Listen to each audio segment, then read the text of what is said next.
أعوذ بالله من الشيطان الرجيم. بسم الله الرحمن الرحيم. يا أيها النبي قل لأزواجك إن كنتن تردن الحياة الدنيا وزينتها فتعالين أمتعكن وأسرحكن سراحا جميلا وإن كنتن تردن الله ورسوله والدار الآخرة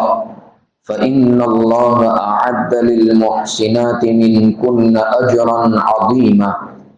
يا نساء النبي من يأت منكن بفاحشة مبينة يضاعف لها العذاب ضعفين وكان ذلك على الله يسيرا. اے نبی جی آپ اپنی ازواج سے کہیے کہ اگر تم دنیاوی زندگی اور اس کی زینت چاہتی ہو تو تم آؤ، میں تم کو کچھ سامان دے دوں اور میں تم کو اچھی طریقے سے رخصت کر دوں، اور اگر تم اللہ اور اس کے رسول اور آخرت کے گھر کو چاہتی ہو تو اللہ رب العزت نے تم میں سے نیکی کرنے والیوں کے لیے بڑا اجر تیار کیا ہے۔ اے نبی کی عورتیں جو تم میں سے کھلی بے حیائی لے آئے تو اس کو دوگنا عذاب دیا جائے گا۔ وَكَانَ ذَلِكَ عَلَى اللَّهِ يَسِيرًا، اور یہ اللہ پر آسان ہے۔ گزشتہ مجلس میں تقریباً 2-3 مجلسوں سے غزوہ احزاب کے سلسلے میں جو ہدایات اور جو عبرتیں حضرات مفسرین نے ذکر فرمائی ہیں اس کا تذکرہ چل رہا ہے۔ کل کی مجلس میں آپ صلی اللہ علیہ وسلم کا اپنے صحابہ سے مشورہ کرنا جو اس پورے واقعہ میں 2 مرتبہ ہمارے سامنے آیا، اور اس سلسلے میں مشورے کے متعلق کچھ ضروری باتیں بھی ذکر کی گئی تھی۔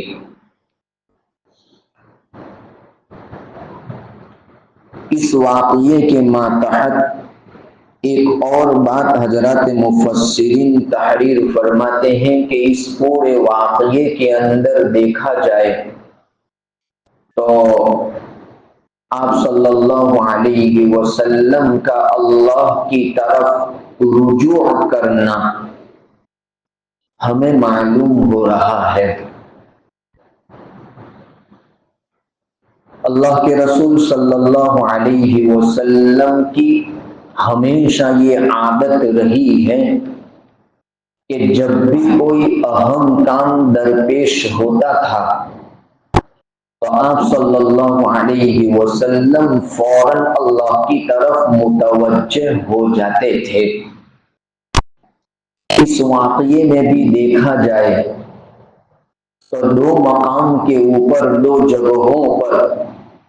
اللہ کے رسول صلی اللہ علیہ وسلم کا رجوع الی اللہ یعنی اللہ کی طرف رجوع کرنا معلوم ہو رہا ہے۔ پہلا موقع تو جس وقت انتہائی درجے کی گھبراہٹ پیدا ہو گئی تھی، گزشتہ مجلسوں میں بتلایا گیا تھا کہ کفار مکہ نے جب یہ طے کر لیا تھا کہ اب آئندہ کل کسی بھی طریقے سے خندق کو پار کر کے مسلمانوں پر یکبارگی حملہ کرنا ہے، اور اس سلسلے میں چند کافروں نے خندق کو پار کرنے کی کوشش کی تھی، جن میں سے 2-3 کا نام ذکر کیا گیا تھا۔ ایک عمرو ابن عبد اس کا نام ذکر کیا تھا اور اس کو حضرت علی نے قتل کیا تھا، اور نوفل بن عبداللہ جو پار کرتے ہوئے گر گیا تھا اور اس کی ہڈی گر گئی تھی اور اسی میں وہ مر گیا تھا، جیسا کہ گزشتہ مجلس میں اس کا تفصیلاً ذکر ہوا۔ اس موقع پر جب دوسرے دن انتہائی درجے کی پتھر بازی ہو رہی تھی اور تیر اندازی ہو رہی تھی تو پورے دن حضرات صحابہ کرام اسی میں مشغول تھے، آپ صلی اللہ علیہ وسلم بھی اسی میں مشغول تھے، یہاں تک کہ آپ کی چند نمازیں بھی اس میں قضا ہو گئی تھی جس کا تفصیلاً ذکر ہوا۔ اس موقع پر جب انتہائی درجے کی گھبراہٹ پیدا ہو گئی تھی اور حضرات صحابہ کرام پورے دن تھک تھک کر چور ہو گئے تھے، اس موقع پر آپ صلی اللہ علیہ وسلم مسجد فتح کے اندر 3 دن تک مسلسل دعائیں فرما رہے ہیں۔ آپ پیر کے دن، منگل کے دن اور بدھ کے دن، جیسا کہ گزشتہ مجلس میں تذکرہ ہوا، 3 دن آپ صلی اللہ علیہ وسلم نے مسلسل دعائیں مانگی ہیں، اور پھر بدھ کے دن ظہر اور عصر کے درمیان اللہ کے رسول صلی اللہ علیہ وسلم کی دعا قبول ہوئی ہے۔ لہذا معلوم ہوا کہ جب انتہائی درجے کی کوئی گھبراہٹ ہو یا کوئی اہم کام پیش ہو تو مومن کا سب سے پہلا فریضہ یہی بنتا ہے کہ وہ اللہ رب العزت کی طرف متوجہ ہو جائے۔ ایک موقع تو یہ تھا۔ دوسرا موقع جب نعیم ابن مسعود رضی اللہ تعالی عنہ کی تدبیر سے، جو قبیلہ غطفان کے سردار تھے، جو اللہ کے رسول صلی اللہ علیہ وسلم کی خدمت میں آ کر انہوں نے اسلام قبول کیا تھا، اور اس سلسلے میں اللہ کے رسول صلی اللہ علیہ وسلم سے پوچھا تھا کہ میری اسلام کے بارے میں کیا خدمت رہے گی، تو اس وقت اللہ کے رسول صلی اللہ علیہ وسلم نے اس موقع پر فرمایا تھا کہ آپ اکیلے آدمی تو کیا کر سکتے ہو، البتہ اتنی کوئی تدبیر کر سکتے ہیں کہ جس سے آپ کا قبیلہ یعنی غطفان قبیلہ وہ ہمارے خلاف لڑنے کے لیے تیار نہ ہو۔ تو اس موقع پر حضرت نعیم ابن مسعود نے جو تدبیر اختیار فرمائی تھی، جس کی بنا پر بنو قریظہ اور کفار مکہ کے درمیان ٹوٹ پڑ گئی تھی، جس کا تفصیلاً ذکر گزشتہ مجلس میں ہوا، اس وقت آپ صلی اللہ علیہ وسلم کو اطلاع دی گئی تھی کہ اس طرح نعیم ابن مسعود کی تدبیر سے کفار کے درمیان ٹوٹ پڑ گئی ہے۔ تو آپ صلی اللہ علیہ وسلم نے حالات کی تحقیق کے لیے حضرت حذیفہ ابن یمان رضی اللہ تعالی عنہ کو بھیجا تھا، جس کا تفصیلاً ذکر گزشتہ مجلس میں ہوا۔ جب حضرت حذیفہ ابن یمان رضی اللہ تعالی عنہ تشریف لائے اور آپ صلی اللہ علیہ وسلم کی حالت دیکھی تو اس وقت ذکر کیا تھا کہ اللہ کے رسول صلی اللہ علیہ وسلم نماز میں مشغول تھے۔ حضرت حذیفہ ابن یمان جب وہاں سے حالات معلوم کرتے ہوئے آئے تو آپ صلی اللہ علیہ وسلم کو دیکھا تھا کہ اللہ کے رسول صلی اللہ علیہ وسلم نماز میں مشغول ہے۔ جب آپ نے سلام پھیرا تو حضرت حذیفہ ابن یمان نے پھر خبر دی، تو اس موقع پر آپ صلی اللہ علیہ وسلم اس طرح ہنس رہے تھے کہ آپ کے دندان مبارک رات کی تاریخ کے اندر چمک رہے تھے۔ اس طرح اللہ کے رسول صلی اللہ علیہ وسلم خوش ہو گئے تھے۔ لہذا یہ دوسرا موقع ہے کہ جب حالات کی تحقیق کے لیے بھیجا تو اس وقت بھی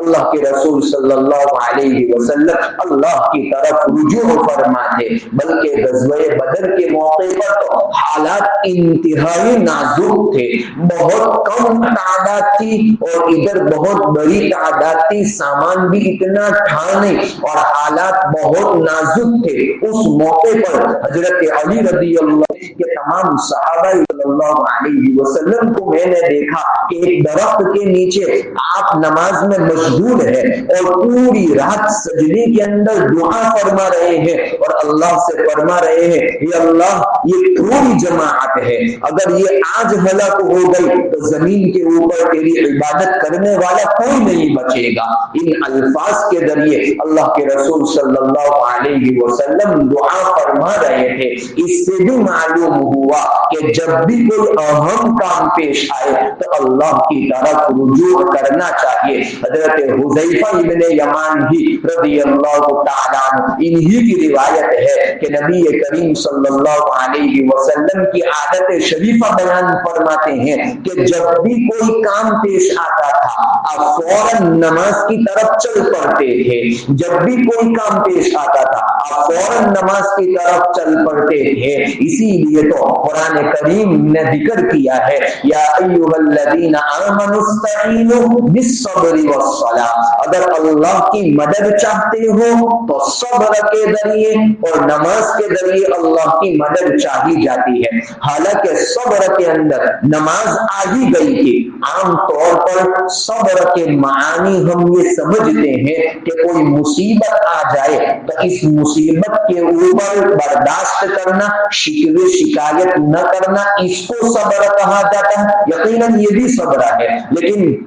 حضرات علماء کرام کے نزدیک صبر کے 3 معانی بیان کیے جاتے ہیں۔ ایک صبر کا مطلب یہ ہوتا ہے اللہ کی اطاعت اور اس کی عبادت کے اوپر اپنے آپ کو لگائے رکھنا۔ اللہ رب العزت کی عبادت اور اس کی اطاعت کے اندر اپنے آپ کو لگائے رکھنا، یہ بھی صبر ہے۔ اس لیے کہ انسان کا صبر کا اصل معنی ہوتا ہے اپنے آپ کو دبانا، روکنا۔ اب انسان کا نفس چاہتا نہیں ہے کہ وہ اللہ کی عبادت کے اندر لگے، اللہ کی طاعت کے اندر لگے، بلکہ شیطان اور نفس کی بنا پر انسان کبھی اللہ کی طاعت اور اللہ کی عبادت سے غافل ہو جاتا ہے۔ لہذا ایک صبر کا معنی یہ ہوتا ہے کہ اللہ کی عبادت اور اس کی اطاعت کے اندر اپنے آپ کو لگائے رکھنا، یہ بھی صبر ہے۔ اس کو صبر علی الطاعات کہا جاتا ہے، یعنی عبادتوں کے اوپر اپنے آپ کو لگائے رکھنا۔ نمبر 2 کے اوپر صبر کا دوسرا معنی یہ ہوتا ہے کہ گناہوں سے اپنے آپ کو بچائے رکھنا، اس کو بھی صبر کہا جاتا ہے۔ اس لیے کہ انسان کا دل چاہتا ہے کہ میں یہ گناہ کروں، میں یہ گناہ کروں، میں یہ گناہ کروں، لیکن اس کے باوجود انسان اپنے آپ کو روکتا ہے، تو اس کو بھی صبر کہا جاتا ہے۔ یہ صبر علی المعصیت ہے، یعنی گناہوں کے اوپر اپنے آپ کو دبائے رکھنا۔ اور نمبر 3 کے اوپر جب بلا آئے، جب مصیبت آئے، جب پریشانی آئے تو اس وقت بھی اپنے آپ کو کنٹرول میں رکھنا، زبان سے شکوے شکایت کے الفاظ نہ نکالنا، یہ بھی صبر کے اندر داخل ہے۔ قرآن اسی کو کہہ رہا ہے کہ اگر اللہ کی مدد چاہ رہے ہو یا اللہ کی مدد کے امیدوار ہو تو صبر کے ذریعے اور نماز کے ذریعے اللہ کی مدد چاہی جائے گی۔ لہذا یہ 2 ایسی طاقتور چیزیں ہیں کہ جس کے ذریعے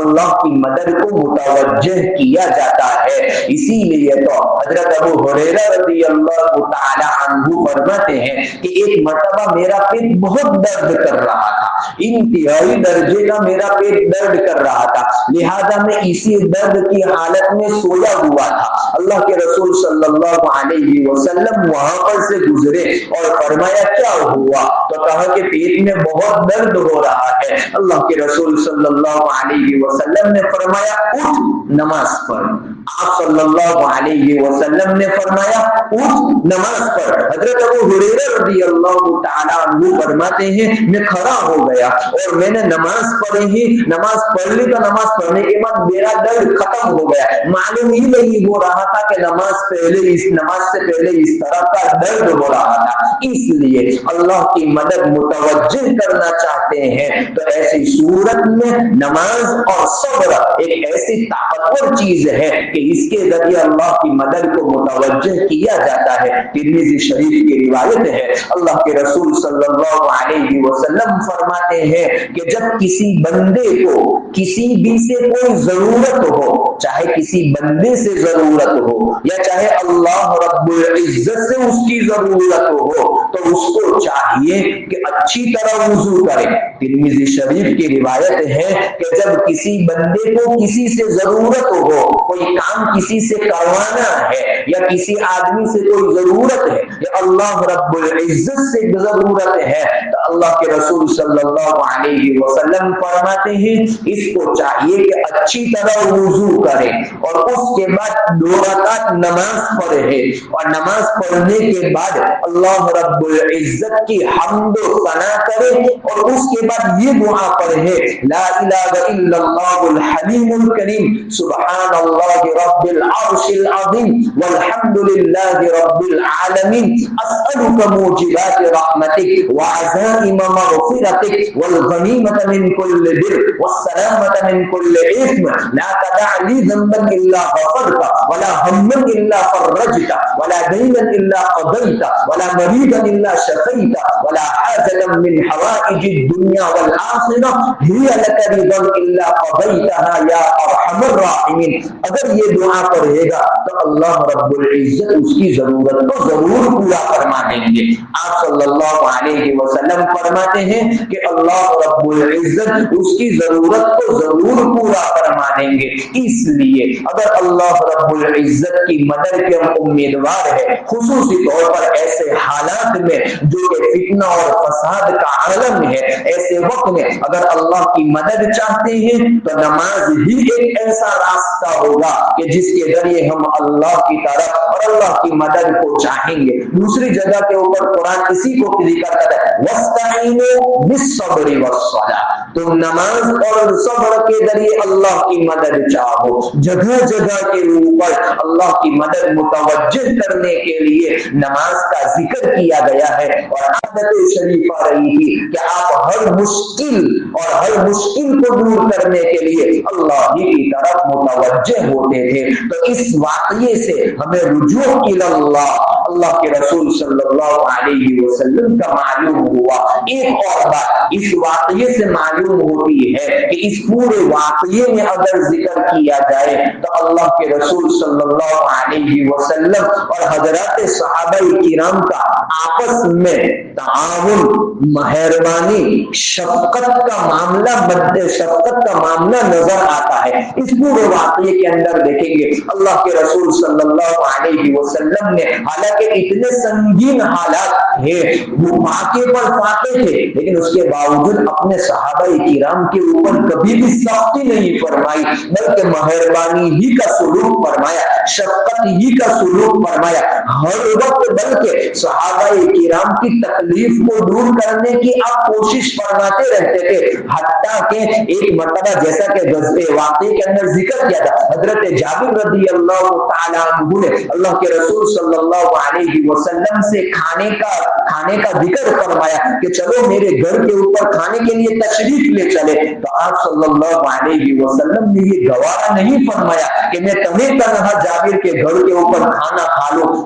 بلکہ حالانکہ حضرت جابر نے فرمایا تھا کہ اللہ کے رسول تھوڑا سا ہی کھانا ہے, بس آپ اور آپ کے ساتھ کچھ لوگ چلے کھانا. لیکن اس موقع پر بھی آپ صلی اللہ علیہ وسلم نے مہربانی اور شفقت کا معاملہ کرتے ہوئے پورے مجمع کے درمیان اعلان فرما دیا تھا کہ جابر کے گھر کے اوپر دعوت ہے. حضرت جابر رضی اللہ تعالیٰ عنہ اس سے بہت پریشان بھی ہوئے تھے, بلکہ ان کی اہلیہ نے بھی یہ بات کہی تھی کہ کھانا بہت کم ہے, آپ پورے مجمع کے اندر اعلان مت کرنا ورنہ آپ مجھے شرمندہ کرو گے. لیکن اس کے باوجود حضرات صحابہ کرام کے اوپر آپ اتنے شفیق اور مہربان تھے کہ تنہا کھانا کھانا آپ نے گوارا نہیں فرمایا, بلکہ اپنے صحابہ کرام کے ساتھ لے کر پھر آپ کا معجزہ ظاہر ہوا تھا جس میں پورے صحابہ کرام نے کھانا تناول فرمایا تھا. یہ ایک موقع اس واقعے کے اندر یہ پیش آیا تھا. دوسرا موقع کہ جب آپ صلی اللہ علیہ وسلم نے